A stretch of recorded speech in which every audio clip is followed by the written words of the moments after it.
వైశాఖ మాసం శ్రీ మహావిష్ణువుకు చాలా ప్రీతికరమైనది. తులసి దళాలతో మహావిష్ణువును లక్ష్మీదేవిని కలిపి పూజిస్తే ముక్తి లభిస్తుంది.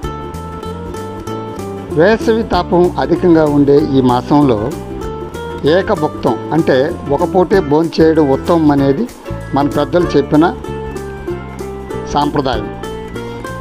ఈ వైశాఖ మాసంలో చేసే యజ్ఞాలు, యాగాలు, దాన ధర్మాలకి విశేషమైన ఫలితం లభిస్తుంది. మత్స్యం కూర్మం వరాహం చ వామనం చ జనార్దనం గోవిందం పుండరీకాక్షం మాధవం మధుసూదనం పద్మనాభం సహస్రాక్షం వనమాలిం హలాయుధం వెంకటేశం ఋషికేశం వైకుంఠం